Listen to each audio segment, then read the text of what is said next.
Hello guys, welcome back my YouTube channel.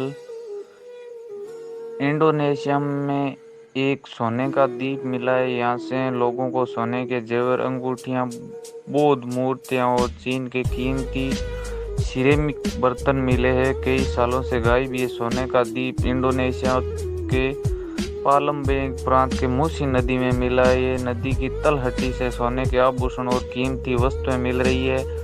इस द्वीप को लेकर इंडोनेशिया में लोक कथाएं चलती है कि यहाँ पर इंसान खाने वाले सांप रहते थे, ज्वालामुखी फटता रहता था, हिंदी भाषा में बात करने वाले तोते रहते थे। सोने का द्वीप आइसलैंड ऑफ गोल्ड नाम से प्रसिद्ध है। ये जगह इंडोनेशिया के प्राचीन इतिहास के श्रीविजय शहर कहा जाता था। एक समय में ये बेहद रईस शहर था। ये समुद्री व्यापारिक मार्ग में बीच में पड़ता था। ये दुनिया के पूर्व और पश्चिम देशों को व्यापारिक स्तर पर जोड़ता था। अब ये द्वीप मूसी नदी की तलहटी से मिला है। कहा जाता है कि यहाँ पर मलाका की खाड़ी पर राज करने वाले राजाओं का साम्राज्य था, जो साल 600 से 1025 के बीच था। भारतीय चोल साम्राज्य से वे युद्ध में ये शहर बिखर गया था। इतिहासकारों की माने तो हार के बाद भी 2 दशकों तक यहाँ से व्यापार होता रहा।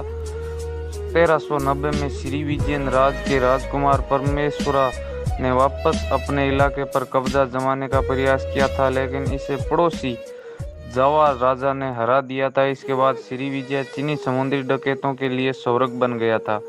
श्रीविजय शहर के स्वर्णिम दिनों का अब कोई इतिहास अवशेष तो नहीं मिलता है, लेकिन इतिहासकारों का दावा है कि मूसी नदी के नीचे वे साम्राज्य हो सकता है, क्योंकि गोताखोर लगातार नदी की तलहटी से सोने के आभूषण, मंदिर की घंटियां, यंत्र, सिक्के, सिरेमिक बर्तन और बौद्ध मूर्तियां निकाल रहे हैं। अब तक गोताखोरों को सोने की तलवार, सोने और मणिक से बनी अंगूठी, नक्काशीदार जार, वाइन परोसने वाला जग और मोर के आकार में बनी बांसुरी मिली है। मरीन आर्कियोलॉजिस्ट सीन किंगसेल ने कहा है कि आज तक श्रीविजय को खोजने के लिए सरकार की तरफ से किसी तरह का खनन कार्य नहीं किया गया है। न तो नदी के अंदर न ही उसके आसपास जितने भी आभूषण या कीमती वस्तुएं इस नदी से निकली, उन्हें गोताखोर ने अंतर्राष्ट्रीय स्तर पर काम करने वाले निजी लोगों को बेच दिया। इसका मतलब ये है कि वहाँ आज भी पुराना शहर हो सकता है, लेकिन ज़रूरत है उसे खोजने की। सीन किंगसेल ने कहा कि लोगों को ये नहीं पता कि श्रीविजय में लोग क्या करते थे, किस तरह के कपड़े पहनते थे, कैसे रहते थे, क्या खाते थे, किसी तरह के बर्तनों का उपयोग होता था। आखिर उसके पास इतना सोना कहाँ से आया? क्या आज भी इस शहर का प्राचीन सोना नदी की तलहटी या उसके आसपास दबा है? हमें उस शहर, उसके बनने और ख़त्म होने को लेकर कोई जानकारी नहीं है। बस उसे खोजने की शुरुआत करनी है, जिसके लिए इंडोनेशियाई सरकार को अनुमति देनी होगी। पहले पलम्बैंग में हुए कुछ खनन कार्यों से ये पता चला है कि ये प्राचीन समय में एक रईस बंदरगाह था, लेकिन इसके बहुत सबूत नहीं मिले, सिवाय मंदिरों की नक्काशियों और कुछ पांडुलिपियों में। फ्रांसीसी आर्कियोलॉजिस्ट पियर इव्स मैग्निवन के साल 2006 में आई एक रिपोर्ट के अनुसार 10वीं सदी के दौरान श्रीविजय के राजा को भारत और चीन ने बौद्ध मंदिर बनाने के लिए पैसे भी दिए थे। इस शहर में चीन की वजह से काफ़ी ज़्यादा संपत्ति थी। Australian national centre of excellence for maritime archaeology की साल 2019 में एक रिपोर्ट के अनुसार श्रीविजय शहर ने चीन और अन्य देशों को हाथी के दांत, क्रिस्टल की मूर्तियां, परफ्यूम, मोतियां, मूंगा और गेंडे के सींग दिए थे ताकि उनके साथ व्यापार कर सके। श्रीविजय में प्राकृतिक संसाधनों की कोई कमी नहीं थी। वहां पर चंदन की लकड़ियां बहुत थी। इसके अलावा कपूर बहुत याद में मिलता था। इसके अलावा सोने का बड़ा प्राकृतिक भंडार था। ऐसा कैसा हो सकता है कि जो इतना धनी शहर और साम्राज्य रहा, वो अचानक से गायब हो जाए?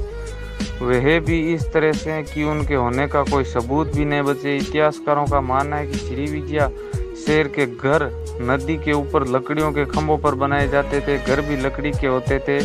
इस तरह के घर आज भी इंडोनेशिया के कई इलाकों में देखने को मिल जाता है।